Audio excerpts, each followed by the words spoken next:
and Arts and Science. Thank you. Actually, when the director and ADP Nicolas was talking about UP Manila, I recalled one study that fascinated me, and this was a study on hepatitis C. And this was a study of Dr. Domingo, academician Domingo. And then basically the study was that you may not need, if you don't have money and you only have this certain amount of money, hepatitis B immunizations up to the second is effective. And that study, it's just a study, translated into a policy of large-scale immunization. But there are many, many studies of that nature in UP, and we can document all those studies and translate to policy. My job this morning is to share with you a few notes on policy research in the social sciences. Your program said humanities and the arts. Insofar as the translation of whatever the artists and the people in humanities are doing, their translation to policy is a social science thing. So I just talk about policy research in the social sciences. Maybe very, very preliminary definitions. Of course, these are not such comprehensive definitions. But policy research is an inquiry designed to discover solutions to practical problems. They're designed to input into policy analysis. Policy research, it's very difficult if you do academic research. Our whole thinking in the universities, you do our academic research, then naturally the academic research becomes policy research or translates to policy. It's not always the case. Because in the university, as scholars, we pursue truth no matter where it leads. Some of the things we study may not necessarily connect a concrete problem. When we're doing policy research, we are oriented to problems. Okay, so that maybe is important to take note of. And the policy analysis is the process of determining which among alternative policies or alternative options is best suited to meet specified goals.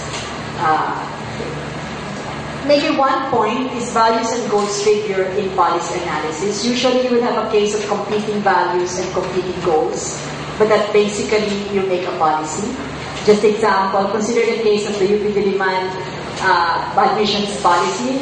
We actually shifted a long time ago. We had the excellence equity admissions policy, which actually says that if you meet a certain grade, and if you are coming from, let's say you come from Tawi-Tawi High School, Barangay High School, and your grade is slightly lower than the grade of somebody from Lasal, the person from Lasal doesn't get in, you get in. We changed that policy. That excellence equity admissions policy was based on research and the crunching of numbers.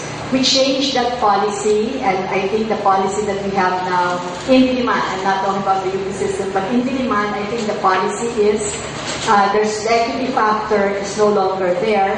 Basically, you get in on the basis of your grades. What we were saying then was 65% of the students in Diliman coming from Metro Manila, but nevertheless, that was a policy decision. In other words, there was the values and goals may have been different. In other words, the orientation to equity was there in the beginning, and then the argument was that equity was watering down the standards of UP Diliman, and therefore excellence must be it. But there were many studies on both sides. Eventually, the University Council decides on the policy. And I'm not sure if this is being reviewed, but that was really how it was. So I am using that to say that it is sometimes not the findings itself. Both will have findings, and both will have competing arguments in support of each argument. But sometimes it's the frame also and the values that actually count in the decision on which policy is the policy. So in other words, there will always be policy debates. I went through 2.5 years. I'm on secondment to Czech, so I went through 2.5 years convincing a change in education so that we will be at par with ASEAN, at least a shift to competency-based learning standards in all of the disciplines. And then also shift to outcomes-based quality assurance, where you just don't look at whether you have the number of PhDs and laboratories, but you also look at the outcomes of the students.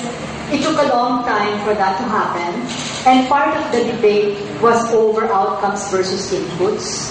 And we were told that you have to resolve that debate first before you even come out with a policy.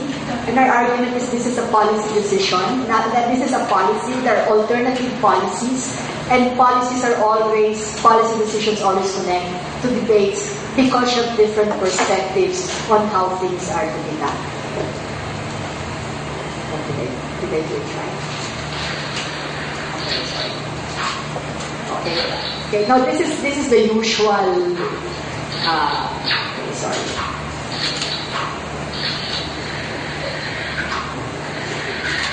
Okay. Sorry.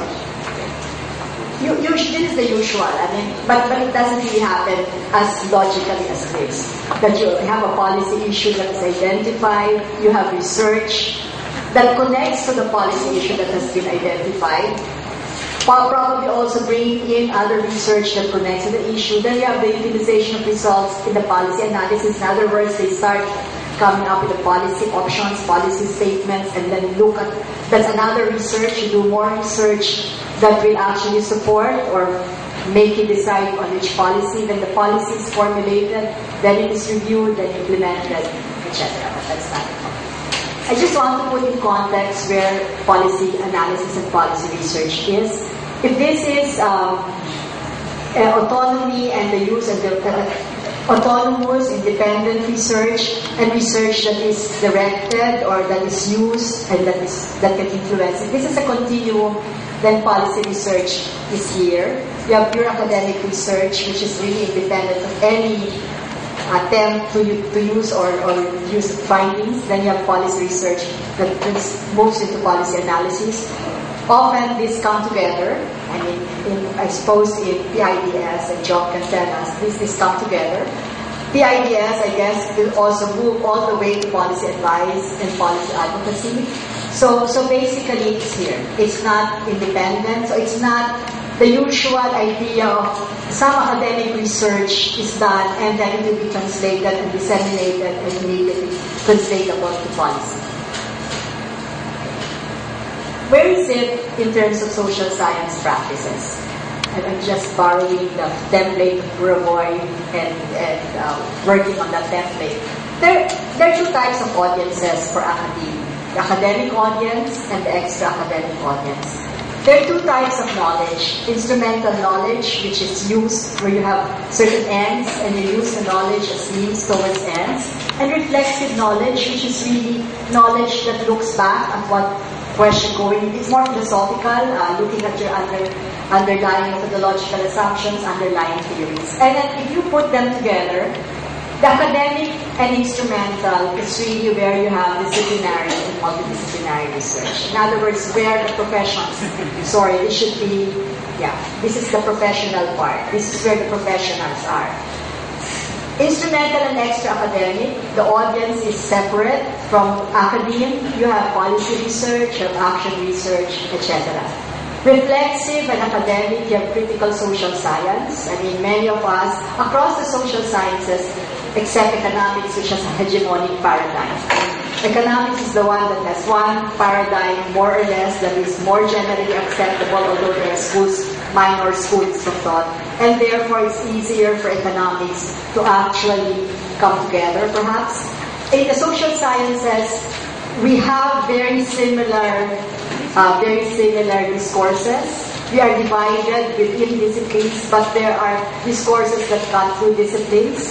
So, for instance, you have the positivist discourse, you have the Marxist discourse, you have the interpretive and the phenomenological discourses. But basically, critical social science is really that social science or that school of thought in social science that actually criticizes or critiques or continuously critiques the fundamental assumptions that we will have. And public social science is reflexive but extra academic.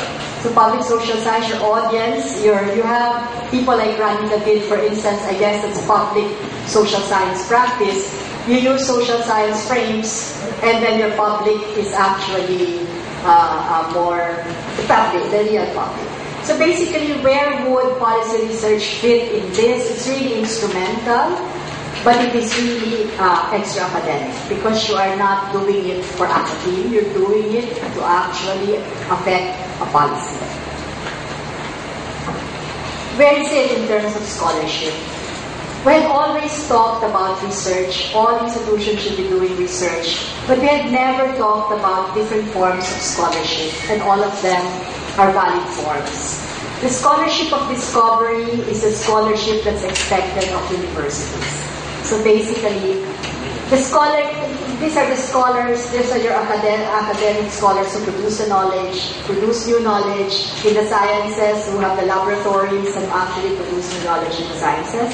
You have scholarship of integration, where you don't necessarily produce basic research, but you integrate various studies and draw from them and then possibly build on them, and if necessary, do your own scholarship of discovery that builds on something that's integrated. I guess Center for Integrative and Development Studies must have been conceived as engaged in the scholarship of integration.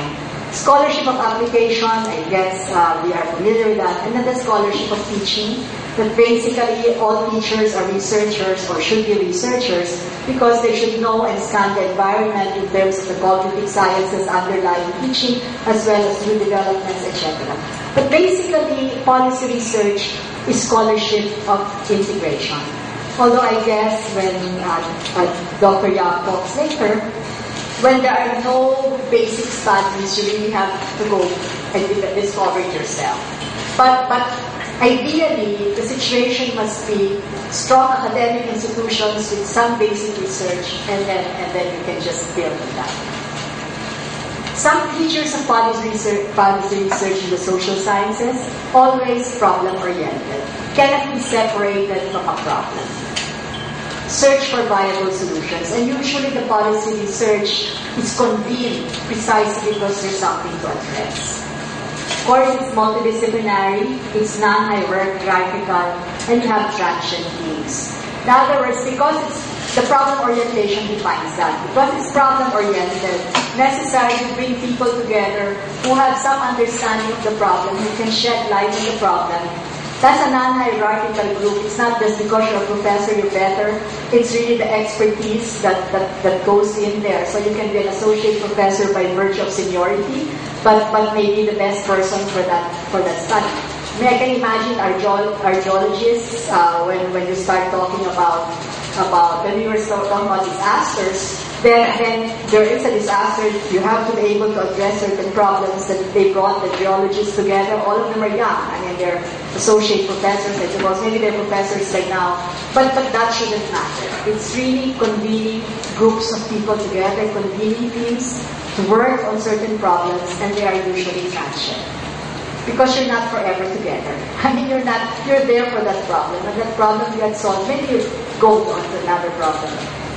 Translates, builds on existing work, it's integrative, translates into policy options, and there are inevitably stakeholder consultations, inevitably there are policy hearings. You cannot do a policy research independently in your room without even knowing the lay of the land, without knowing who are the actors in this policy agenda. You have to know all of them, you have to talk to some of them, you have to talk to most of them, even just for consultation, so that the policy recommendations that you are making from your research will actually be grounded, and so that you're also selling the idea even in the course of discussing with them. So I guess this is something that academics were not too familiar with or were not too engaged in. You cannot do policy research without knowing the lay of the land and without talking to them. Okay, the policy hierarchy, I'm just all preliminary background info. Of course, you have the policies and the global policies, the international treaties, etc., the covenants of design. Those are all policies. We are about to ratify, for instance, the UNESCO Convention on the comparison or the recognition of degrees and diplomas, which is going to be across Asia and the Pacific. Of course, we can choose not to be part of that, but we cannot. But the consequence of not being part of that is we're out of the labor mobility, whatever incentives there are. We have system-wide macro policies, and I think the PIDS is the best position to talk about this. I'll talk a little about some of them in the area of education.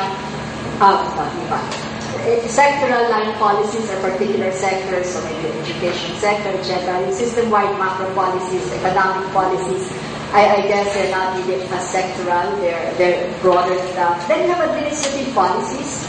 UP's policy, for instance, on it's not administrative, or organizational policies. The admission policy is an operationalization policy, but it's also an administrative policy.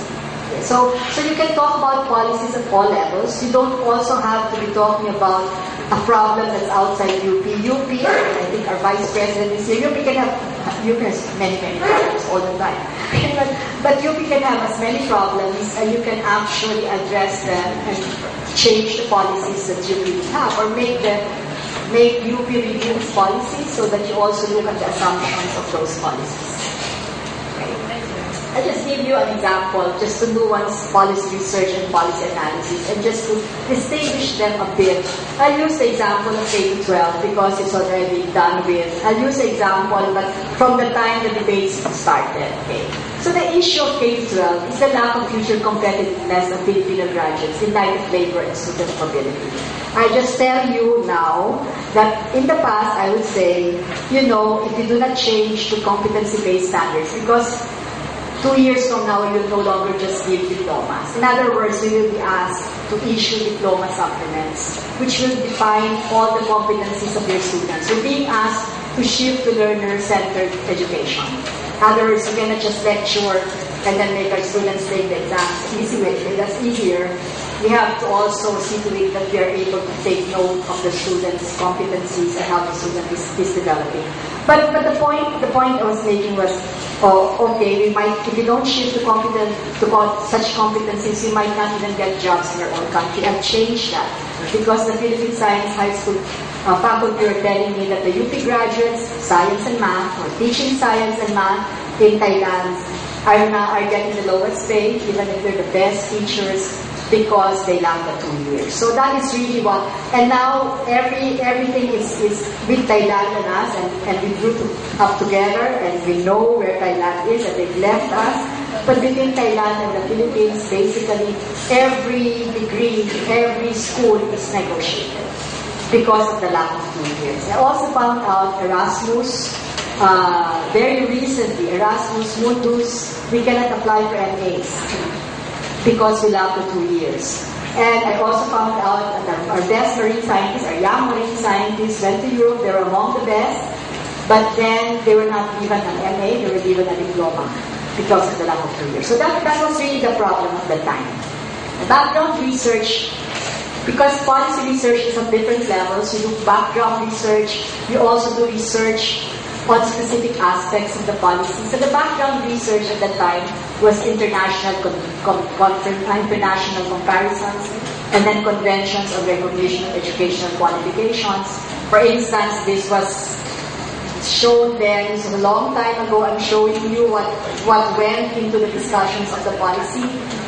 Look at, so basically, Philippines is 10, and everyone else 13, 12. Of course, Laos and China are 11, but they're shifting to 12.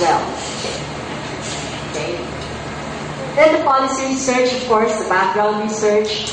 Question, country needs to add. Do you add 1 or 2 years? Because at that time, Laos and China had 11. So, and then we have the research to define the policy options. What are the social, political, and economic costs for each option? Example, I put this from a long time ago. So I'm showing you something from a long time ago. Grade 7, for instance, these are now the options. Do you add, let's assume the question is you just add 1, and now it became add 2. Diba? You add 1, where will you add it? If you add it in grade 7, these are the pros.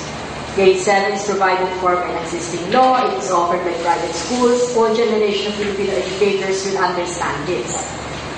Then you have the other one is high school. The educational significance of this, the added in high school is it's practical, less painful. They can work after that.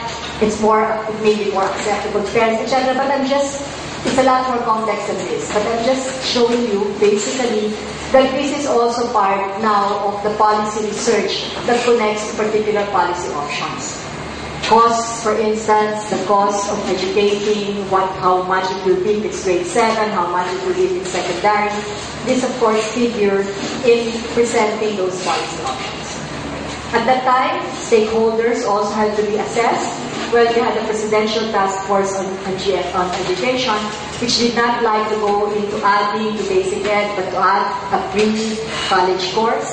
But then, because in other countries, it's really basic ed, not basic ed and not college. So that was out. PIDS was pushing for it. A third position is 2 years in basic ed, but with policy research and longer time phase implementation. But eventually, this won over because of the urgency.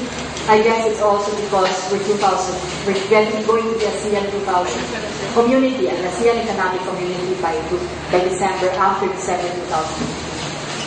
So let me just share a bit, because we are talking about policy research in the university.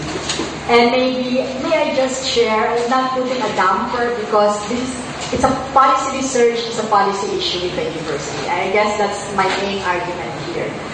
Inadequate basic research in critical policy areas is actually a constraint, because I'll give you an example. A long time ago, we had the Biodiversity Conservation Program in CIDS. And the Biodiversity Conservation Program was made up of the biologists at the time, Silano Zamora and Hilda Cordero, and Hilda Rivera, and Perry is going to talk later. The problem was, we wanted a policy on biodiversity, what you can get out of this country, what remains, etc. The problem was we don't have a taxonomy of our plants, a real taxonomy. So that is as basic as it can get. And therefore, we had to spend 2 years engaging ourselves in taxonomic work, which in other countries would have been there already, because the universities would have done. In other words, it's a basic research that should have been done regardless of policy, but was not really fully done. So if you are in policy research, depending on the area, you would need extensive research that has already been done there. That's basic. So that is one of our constraints. That we don't have the basic research that actually can just be translated into policies by a group that is really serious about problems and policies. The other one is part-time researchers unless they are sabbatical leave. And I was just whispering to Dr. Yap. And this is, at a certain point, we thought, this is a problem for university-based policy research, because policy research cannot be so part-time.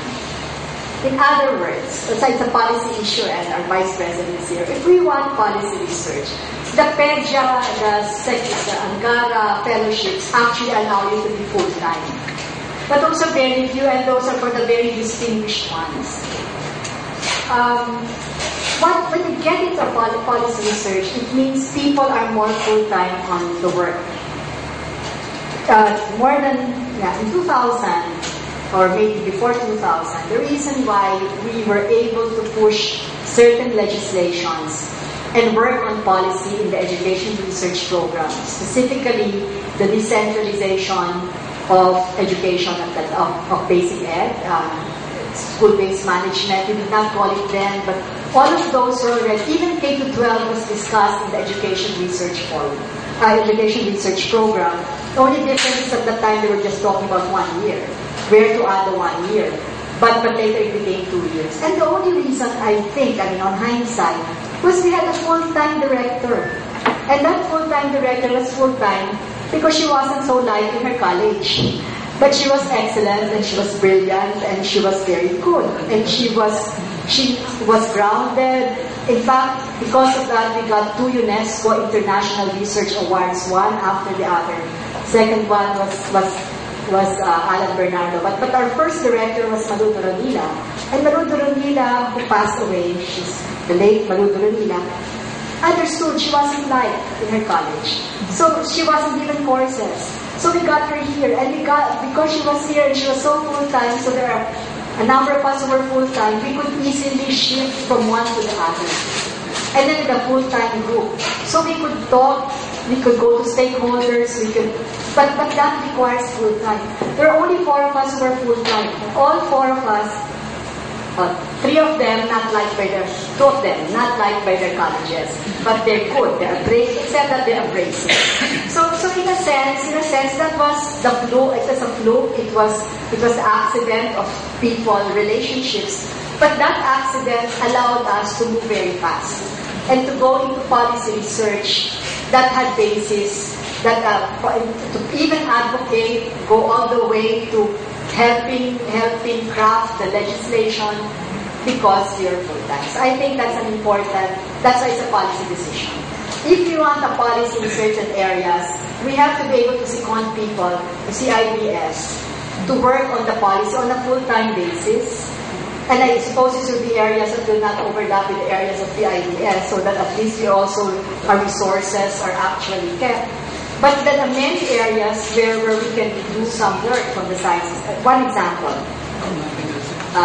long time, I don't know if you have baseline maps already. You have baseline maps already. Okay, we have. But in 1990s, there were no baseline maps. Agencies were not talking to each other. And the marine scientists at that time, and I remember Ed Gomez was saying, if we don't work on our baseline maps, then Malaysia might get our continental shelf or something. They might draw the map so that our continental shelf becomes part of that.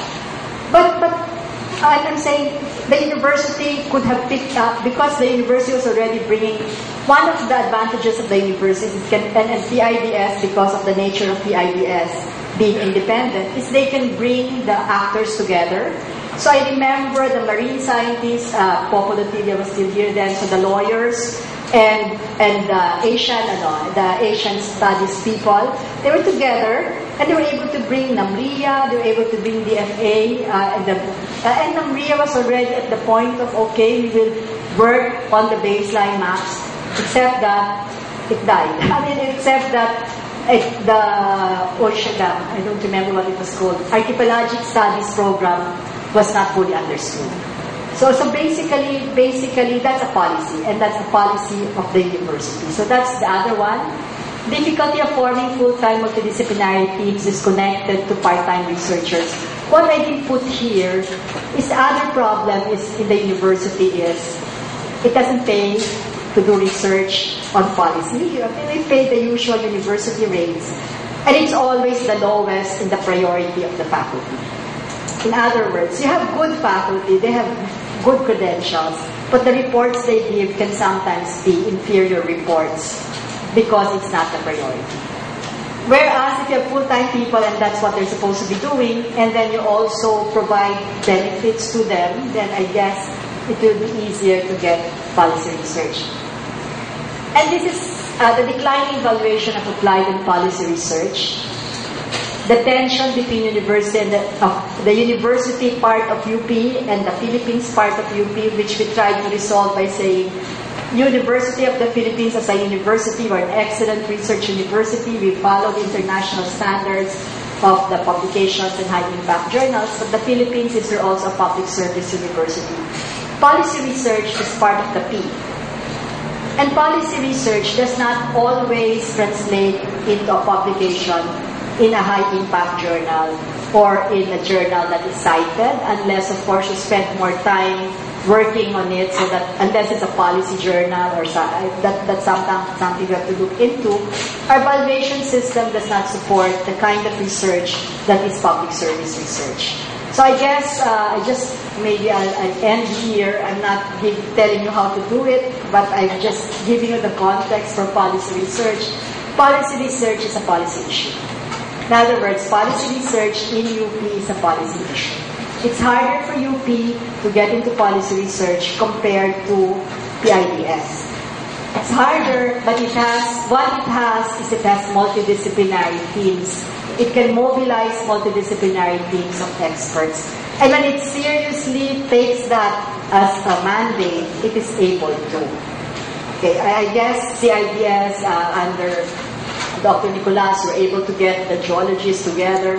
They work with Ateneo. They work with the Manila Observatory. UP can actually have a program that connects to that. But what I'm saying is it's an issue. Maybe we will not get into all kinds of policy issues. But we have the experts, we have the people. It's a matter of making a policy to get them to address a concern that UP has the comparative advantage in terms of working in that concern. And I guess the concerns that are more close to science policy is an area that UP can be very active in, and any other areas. So I guess, and that's my context. The process, whether you're talking about a policy for the arts or the policy for the humanities, is exactly the same process. It's just a matter of which people you bring together as members of a transient team to actually work on a policy. I also mentioned to Dr. Yang another problem, because precisely we have part-time people, is deepening. In other words, in a sense, PIDS is a good example for me. I'm familiar with PIDS. The fellows of PIDS actually deepen. In other words, they work on different problems that are connected to each other. And the scholarship deepens in that area until the expertise is already in that area. And you only really deepen if you're able to pay attention to that problem in a sustained way, and you grow with the problem, and you walk beyond its frontiers to go to another, to rethink and think about it. That is what we might not have, because we don't have that kind of permanence. Having said that, though, it's easy for us than it would be for PIDS to mobilize experts in different fields. PIDS will mobilize, and they can work with PIDS, but the speed, if we actually want to do it, you have the people and you can mandate them to do it. Not mandate, but you can second them to do it. In many, many, many areas, even in areas like, archaeological studies, transportation, etc. The problem, however, is we'll have to balance that. I mean, should we go into it?